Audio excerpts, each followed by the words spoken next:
Hello, welcome to my YouTube channel. My name is Davin, and I started a new project for myself.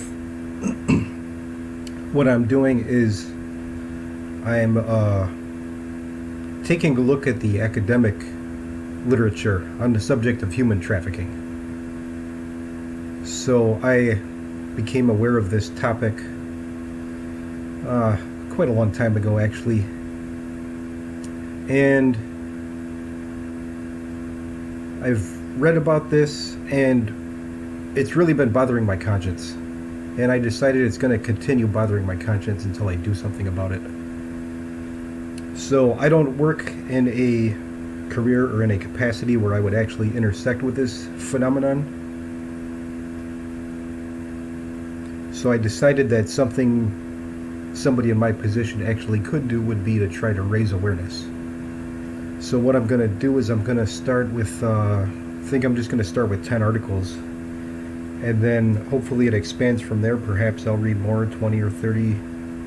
Or perhaps that'll take me in some other direction. But the basic idea is that I think this is a topic where public awareness needs to be raised. And especially when you find out the magnitude of it. It's staggering. And that's basically the whole reason why I'm doing this. So, taking a look at this article, I read this article. It's called Developing Better Indicators of Human Trafficking. And you can see the authors there. I put the citation on the screen. It was published in the Brown Journal of World Affairs. And the citation's there if anybody wanted to take a look at it. So I'm going to give a little summary of what I read in this article. I took some notes on it. Turned out this was actually a good article to pick for a starting point. I kind of went in random, but it turned out this was a good pick, particularly because it addressed the magnitude, and then also because of what's discussed in the article. So as the title would suggest, developing better indicators of human trafficking. Well, if we need to develop better indicators, then that means the indicators that we have had up to that point were insufficient. So I'm going to take a look at the notes.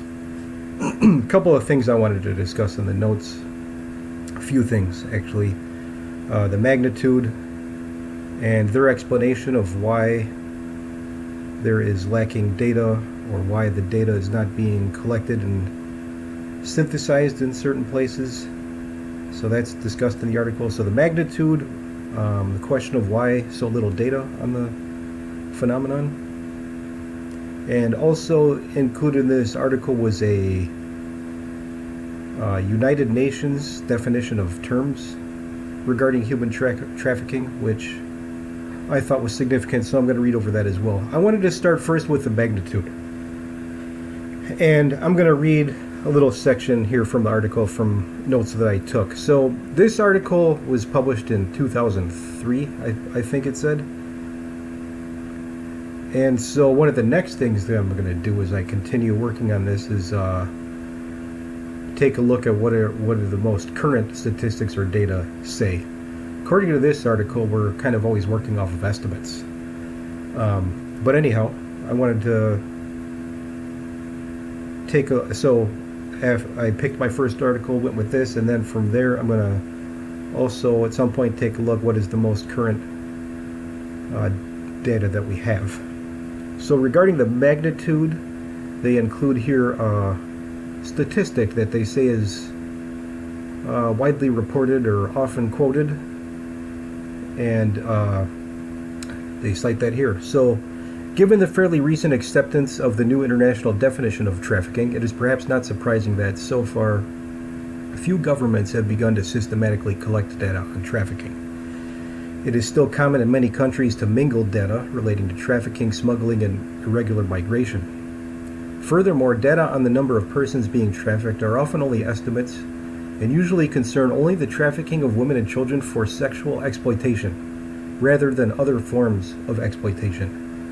I think that's very significant because I thought that when they give the number and the estimate on the magnitude of this problem, the majority of the data that was collected regarding this number was trafficking of women and children for sexual exploitation. So that's one of the most extreme forms of trafficking that there could possibly be. And that's so a good thing that data was being collected on that, even if it is insufficient, and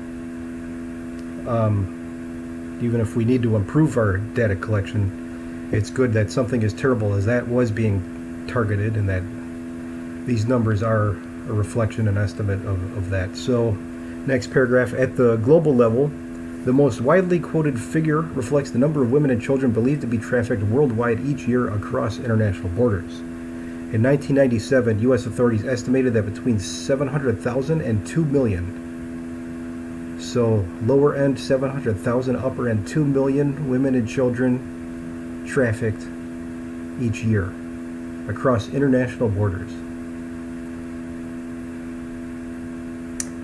Such estimates given without explanation of their underlying assumptions are widely considered to be conservative. So that means the numbers could be much larger than that. You know, this estimate being a conservative estimate, that means the numbers could be larger, but it's like they're going for a lower number, safer to put it in the range that they think is going to be more accurate. Such estimates given without explanation of their underlying assumptions are widely considered to be conservative, as they do not include trafficking within countries, so trafficking within borders, or the trafficking of men. At the regional level, the European Commission reported in March 2001 that an estimated 120,000 women and children are being trafficked into Western Europe each year. 12 out of 25 European countries could produce data on trafficking women, and only 7 could produce data on trafficking children. 11 countries could produce data on convictions, the total number of which in 1996 was less than 100. Central America and the Caribbean recorded no data at all. And if you know about this topic, then you know that the Caribbean is a hotspot, as being a problem area regarding human trafficking. So unfortunately, no data is being collected at one of the worst, one of the places where the highest numbers of this is going on. The German Federal Criminal Office reported that in 2001, 987 victims identified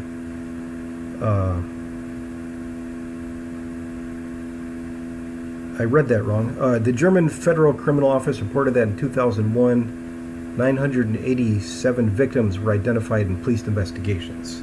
So, always good when the victims can be identified and helped.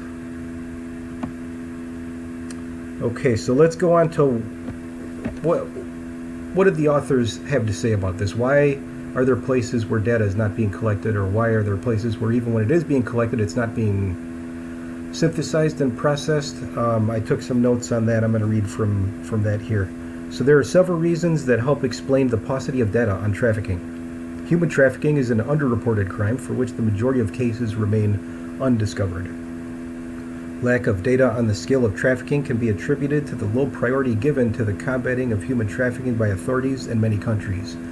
Yes, you heard that correctly. Lack of data on the scale of trafficking can be attributed to the low priority given to the combating of human trafficking by authorities.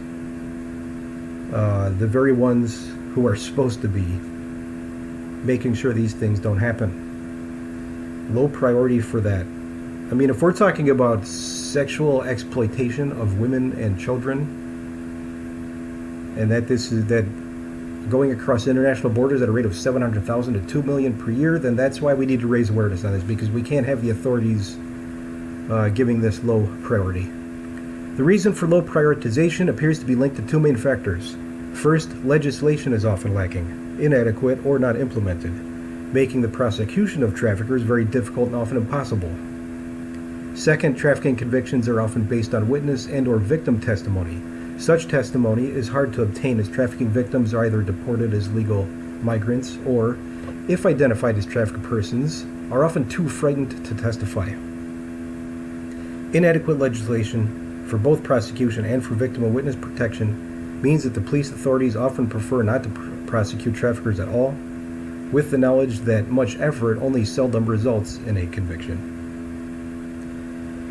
Okay, so that's a huge problem. I mean, we've got legislation lacking, inadequate, or not being implemented. And if that's the case, then how are the police supposed to prosecute in such a way that they can be confident they're going to get a conviction? It's almost like they're being steered away, like to not go after this because it's going to be a whole lot of trouble and it's not going to result in or seldom results in a conviction, as they said.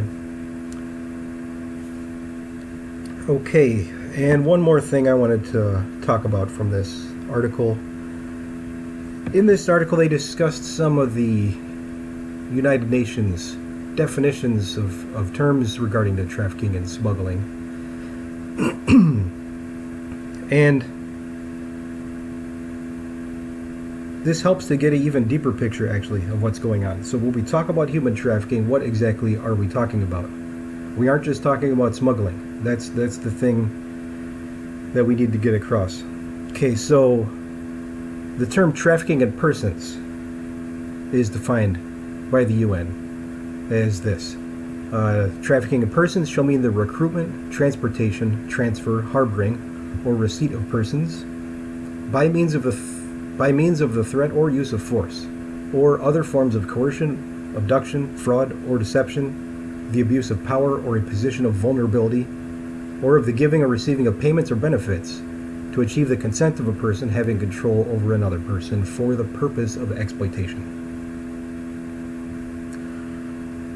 Exploitation shall include, at a minimum, the exploitation of the prostitution of others, or other forms of sexual exploitation, forced labor, services, slavery, or practices similar to slavery, servitude, or the removal of organs.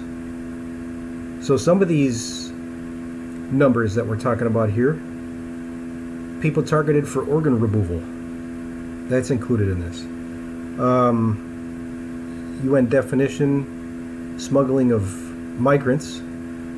So that term, smuggling of migrants, shall mean the procurement in order to obtain, directly or indirectly, a financial or other material benefit of the illegal entry of a person into a state party of which the person is not a national or a permanent resident. Okay, so given the magnitude, this is really shocking to be reading these United Nations definition of terms here. If we're talking about, and this is by now, this is an old estimate. I need to go and find out what the current estimate is. But 700,000 to 2 million people per year being trafficked across international borders. The majority of that data was numbers that were reporting on sexual exploitation of women and children. That's staggering, that the size of this. And this could include slavery, veritable slavery, or the removal of organs. If a society cannot protect children from being trafficked into prostitution, then we do not have a civilized society. I think it's that simple.